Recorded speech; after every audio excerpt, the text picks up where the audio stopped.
You know, I used to tell myself, don't make a Destiny 2 video, just don't do it. It's not worth the trouble, and you'll dig yourself a hole in which you'll probably have to make another video on Destiny 2 at some point. I've even attempted to write a video multiple times on Lightfall and the state of Destiny, but I always stopped myself. However, it remained in the back of my mind like some kind of shadow demon lurking in the corner of my room, and the recent state of the game is what pushed me to finally confront it. It's funny because not only have I tried to make a video on Destiny in the past, but before VR, this whole channel was going to be Destiny related, with my first video being about Season of the Haunted. I procrastinated for a while. But hey, look, it's okay, because hindsight is a wonderful thing. See, look, I'm giving you guys the Broodlet lore drops here. In fact, here's the Broodlet Origin seasonal cutscene. There once existed an entity who was much like you. An entity simply existing and searching for a meaning in life while working a terrible job in retail just to simply get by. For a while, there was simple satisfaction in this, like dumping half a paycheck on LEGO Star Wars sets or drifting shopping carts when no one was looking. But one can only stay satisfied for so long, until the dread of retail sets in. You see, the entity always had a desire for creativity. It wished to express itself by making the most unfunny and garbage content imaginable. Eventually, the dread became too much, and the entity was forced to leave retail and pursue this goal. Things started off well with VR content that gained a decent following, but the entity didn't keep this up for long, and disappeared into the stars. Now though, the entity has returned, and it's back to complain about a game that it'll play no matter how much it claims it doesn't like it. Do keep in mind that this video was written before the final shape reveal, so who knows, maybe it'll age poorly and the game will be saved. If you're watching this post-final shape reveal, feel free to either make fun of me in the comments or validate me. I'm fine with either. One last thing I would like to mention is that all of my frustration and horribly unfunny jokes in this video are all dedicated towards the executives at Bungie making these decisions, and not at all towards Joe Blackburn or any of the developers at Bungie. I truly believe that they are just as passionate about Destiny as we are, and they're just doing the best that they can at the moment. Yeah, believe it or not, I actually like Destiny 2. A lot. But I sure as hell don't like the direction the game is going in. Come on, I thought... Destiny 2 players. What? Playing Destiny 2. We do, Doc. But you know what we don't like? Getting shit on the fucking face! Okay, now on to the video. To call Lightfall disastrous doesn't even come close to properly describing it. Apocalyptic is a term much more suited here, and the irony behind an expansion about the apparent in-game apocalypse also feeling like the apocalypse of the game itself is so strong you can almost taste it, which is good because I have a really bad iron deficiency. See, maybe Lightfall's failure is actually a part of Bungie's meta-narrative, where the Witness's species learns from the Veil that they're inside of a game that's so bad that they have to dedicate their entire species to reshaping the universe of it. The game is bad for lore reasons, guys. Anyways, we all know that Destiny goes through these rough times where everyone says that the game is going to die, and that the next expansion is Bungie's last chance, and you know the rest. This is far from the first time. But I think it's pretty heavily agreed on that this time it feels much different, and the problems with the game sting even more than they usually do for a number of reasons. We are of course now in year 9 of Destiny, and not only that, we're coming off the high of the Witch Queen, where for one of the few times in history, Destiny just felt like a normal video game. Seriously, I look back on everything the Witch Queen got right, and a lot of that is that, well, as I said, for once, a Destiny campaign played and felt like an actual video game. It was like the Witch Queen finally validated that little part in all of our brains that kept saying that Destiny will get better, it'll all be okay. Bungie will get it the next time around. And then Lightfall came around and stomped that validation so far into the ground that we'll wonder how there was even any there in the first place. When I planned to start out with Destiny videos, I was thinking about saying in a video that even if the seasons struggle, we can probably trust Bungie to deliver on the expansions now because they found a winning formula with the Witch Queen. Good thing I didn't say that because it would have been memed into oblivion and there would have been a permanent record of the most cope shit I've ever said in my life. Burnout in the Destiny community had already been settling in pretty heavy by the time the Witch Queen released, but that expansion was good enough to restore faith in a large majority of the community and keep people like me addicted for just a little while longer. Again, all this expansion did was deliver a solid in-game narrative to Destiny, something that, as we know, Lightfall failed to do.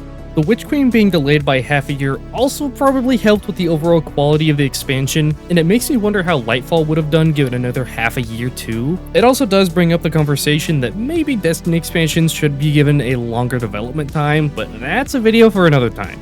Lightfall at least definitely needed this because this whole expansion was just doomed from the start. Everyone knows by now that Lightfall was kinda just cobbled together to give more development time to the final shape, as well as giving Bungie that sweet yearly expansion revenue. It also kind of felt like it was meant as a soft reboot of some of the lore for some reason, but Mylan talks about this in much greater detail, so I'd recommend just checking out his video on this. All of the problems with this expansion also kind of make you wonder, what the hell was this version of Lightfall? The leading idea is that it might have gotten turned into the final shape, but honestly, who knows at this point? I just hope that Bungie doesn't try and say that this is the version of Lightfall we were supposed to get, because the community reaction would be utter insanity. To understand how we even got to the point where we are today, we've got to take a look at Bungie's wonderful consumer-friendly mindset for Destiny. The Destiny killer will never be some kind of new looter shooter that blows everyone's mind, but Bungie themselves. We actually get to learn all about these wonderfully amazing consumer-friendly practices in a GDC presentation where Bungie discusses what they call the switch from a box product mindset to a service mindset. Now I know what you're thinking, what the hell is a boxed product mindset and a service mindset? Well, let's hear it from the general manager of Destiny 2 himself. Like, if you think about the best AAA box product games out there, like the Last of Us's, the Tsushimas, the Elden Rings, there's plenty more that I can throw up on here. Horizon, like core to the box product mindset in these games is the goal of exceeding your expectations in every way across every axis. They blow your mind with their scale, with their polish, with their quality.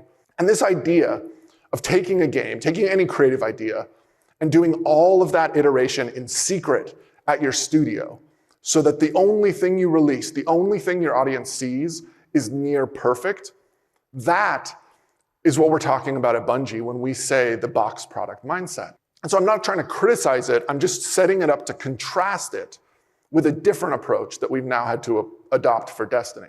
I feel like this part of the presentation is always so funny to me because he talks about how these games have the mindset of blowing the player away and just making these incredible experiences full of quality and polish. And then he's like, yeah, no, we don't think that way anymore. So if that's the boxed product approach, then what is the service approach and mindset by contrast?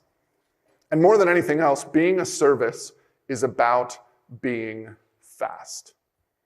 For a live service, more than anything, more important even than quality, a live service is about being fast. It's always been kind of obvious that quantity over quality is a thing with Destiny, but hearing that from Bungie themselves is just kind of sad. I also understand that for live service games, unfortunately, this is kind of the mindset you have to have. You know, just getting content out to regularly meet schedules. But that also kind of begs the question, if this is the trade-off for getting content this fast, should we be doing this at all? Should live service games exist?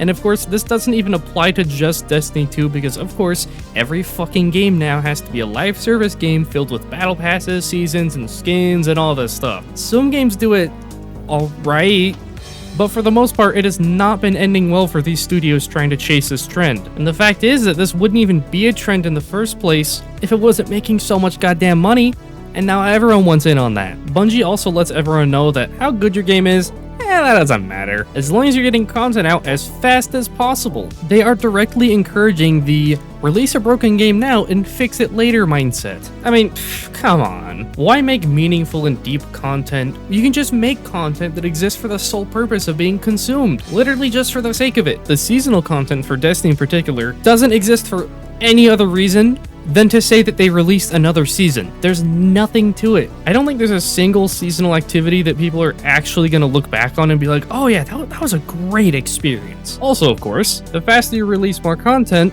the faster you make money. This whole idea of velocity of position is all about making money in the fastest way possible. Bungie has seemingly found an actual real-life loot cave where they can just make tons of money in the shortest amount of time. But if Bungie doesn't let us have our loot caves, then why should they have theirs? It's like Bungie has taken everything wrong with games releasing nowadays and made that not only their entire mindset for Destiny, but their mindset for the entire studio. If you think that Marathon will be any different, it won't. We can only hope that Marathon's content releases will at least be more meaningful, but at this point, who knows? The final thing I'd like to touch on from this presentation is Bungie discussing the topic of over-delivery. Essentially, Bungie warns of over-delivering with your content, saying that you'll create pattern. If you release a new expansion with 2 raids, then players will expect the next expansion to have 2 raids. If you released an expansion with an amazing campaign, then god damn it, now everyone's gonna expect the next expansion to also have an amazing campaign. Hey, maybe that was the trade-off with Lightfall. It was either a good story or a subclass. Pick either of the two, because a good campaign and a subclass it's really leaning into that over-delivery territory, and we can't have that. I mean, look, all I'm saying is that Beyond Light had a new subclass, but had a bad story, with the whole campaign being about the subclass. The Witch Queen had no new subclass, and instead focused on delivering a phenomenal story experience. Lightfall had a new subclass included, and oh shit, we've got another Beyond Light situation on our hands. If the final shape is just Cade 6 guiding us around to unlock a new subclass to fight the Witness, I will go Feral. I also feel like it's not unreasonable to expect a similar amount of content when DLCs are similarly priced, especially since they are now apparently charging $50 for expansions with Lightfall. That is insane for what you actually get in Lightfall, and insane for Destiny expansions in general. If they just stuck with the $35 to $40 price range, then maybe you could give it a pass, but $50 is seriously pushing it. Honestly, the most concerning thing about this presentation is the fact that we have one of the industry leaders at the moment encouraging these kinds of practices to other developers. Everyone right now is already trying to follow a live service seasonal model, and now we have Bungie telling them, hey guys, it's okay to release your games in a bad state, it'll get better eventually. Quality doesn't matter, as long as content is being released for the sake of it, it'll all work out in the end. Games like Elden Ring that they cite as having the box product mindset may not have, constant revenue streams and constant player engagement, but Elden Ring overall has been such a massive success, and the publicity and goodwill that FromSoft has built up on top of what they already had is something that most developers wish that they had right now, because very few developers and publishers actually have goodwill with their consumers. This all brings us to the state of the game today, and oh man, it certainly is a state. Yeah, player morale is in the dirt. YouTubers are not only talking about moving on from Destiny, but some have already begun that transition, and Destiny 2 seems like the laughingstock of the gaming community right now, with coverage of the game reaching even outside of the Destiny community. And all this happening with one last expansion before this 10-year saga closes. Things are going so great. We literally got one of the most important cutscenes in the history of the game this season, and the collective response was, okay, I mean, that's cool. Literally no one gave a shit because player morale and interest is just so low. All of this is supposed to be what 10 years have led up to, and it kind of just feels like nothing? I doubt we're even getting a new enemy race to fight like we've always wanted because, oh, hey, the Witness is all of its species combined into one. That's convenient. Can't overdeliver on content if we compress an entire species into one biological zip file. Alongside that, we have that amazing state of the... Whoa, alright, hold on there. This is an interception from Future Brutlet, because during the recording of this video, Joe Blackburn actually put out a video on Twitter addressing a lot of the issues with the state of the game. And overall, really my impressions on that is that it was good. He talked about a lot of good stuff, but it's kind of a case of, well, it remains to be seen how any of this will go, because of course we hear about a new PvP map pack. We hear about a PvP strike team having to come in and fix the mess that is the Crucible. This is all good things. These are phenomenal things. It's literally like they took most of the problems that we had with that state of the game and they've been addressing it. It seems like they managed to maybe get some resources from somewhere when there's enough of an outcry for them. But again, nothing's in the game yet. It remains to be seen how any of this goes. But I would hope Bungie wouldn't go back on any of these because I don't know if the game can handle another instance of promises being backpedaled on. And I really hope they're not backpedaled on because again, this is stuff that we had been wanting to hear. It's like they mentioned most of the issues that we had, like even the armor.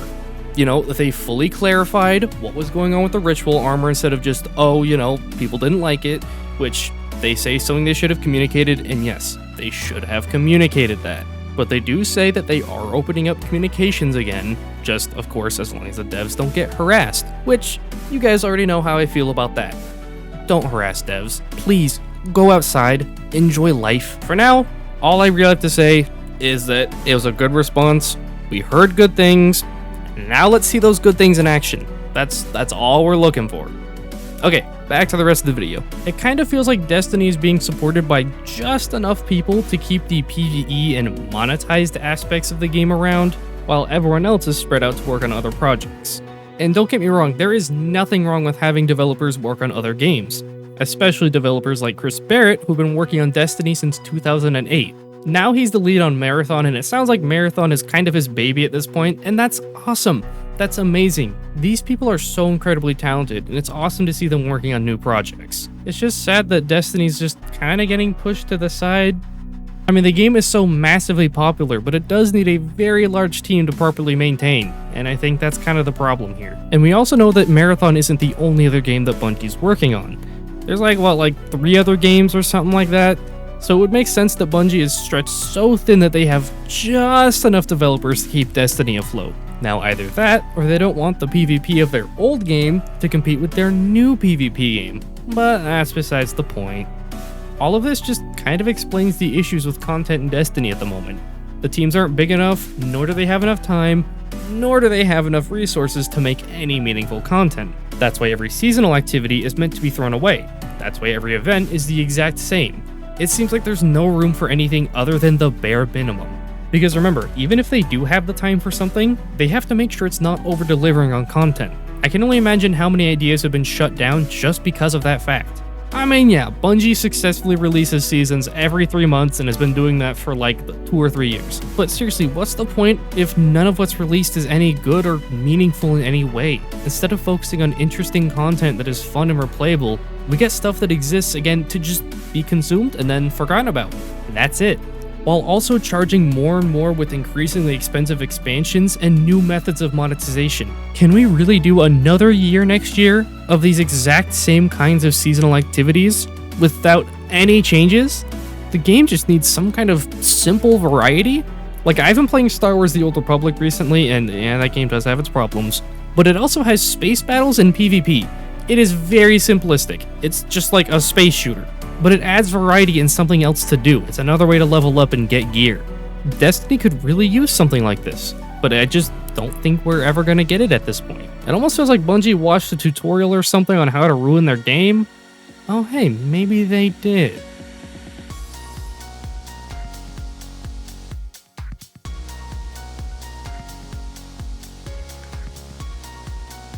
Alright, here we are, the final boss of the Reaping of Revenue raid.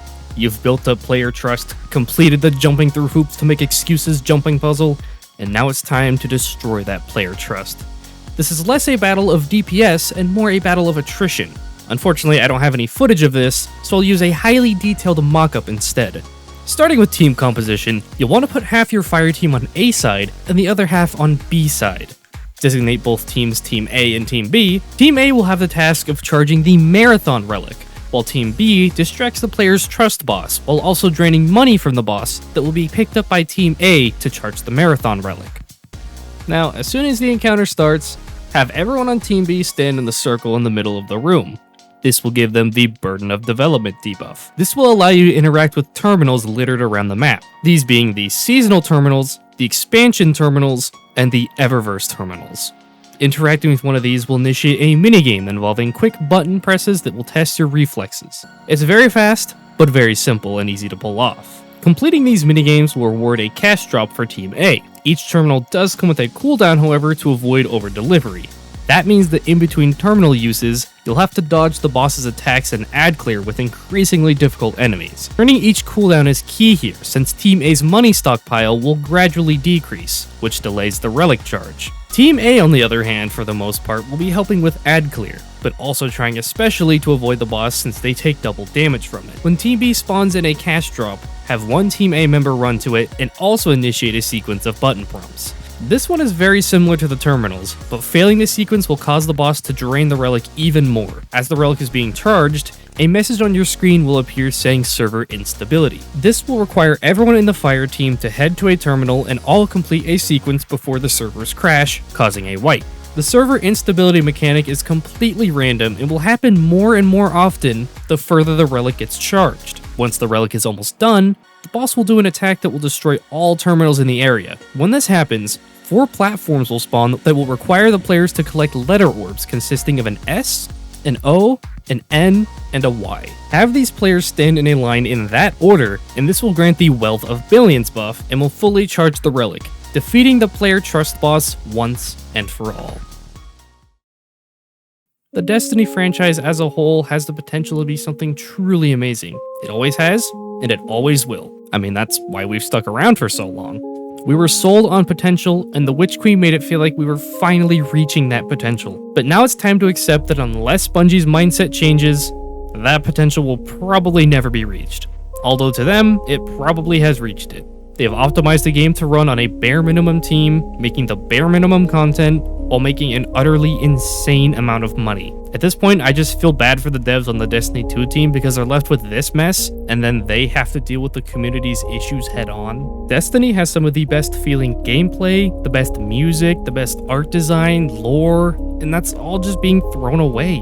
It really makes you wonder how things would have gone if the original idea for Destiny 1 was released, because it feels like ever since that rocky launch of Destiny 1, Bungie has tried to play catch up and still figure out what this game even is. I do at least hope that the final shape is good. It's not like I want it to be bad or anything, I just don't think it'll be incredible, but I have a feeling it'll be just good. I would absolutely love to be wrong though. I want this video to age like the most disgusting spoiled milk you've ever seen in your life. I want the final shape to blow everyone away and be a truly special ending to this 10-year journey. But with Bungie's core values and mindset in mind, it's hard to think it's going to be anything other than just good. I, like many others, will still play the final shape. I recognize that we are most certainly a part of the problem, but for me personally, I would like to at least round out the end of this saga and then just be done with it. I think at this point, everyone needs a break from Destiny. Even Bungie, because I would imagine they're burnt out too. Just take some time off, truly figure out what the game is, and come back when you're ready. For now though, if you're burnt out, just go play something else. I mean seriously, just find a game that sounds fun, and then play it. Exactly what I did. I stopped playing Lightfall like a month in because the Resident Evil 4 remake came out and I realized, oh, hey, wait a minute. This is what it's like to play an actually good AAA game. Cool. And then I just moved on and played that. Don't have to worry about grinding a game or doing anything. Just play it and have fun. If Destiny does not sound fun, do not play it. Anyways, that's probably where I should end it off for now. The showcase is soon and hey, maybe that showcase will be good and the game will be saved. I'll probably do a video on it, but we'll see. For now though, see you guys later.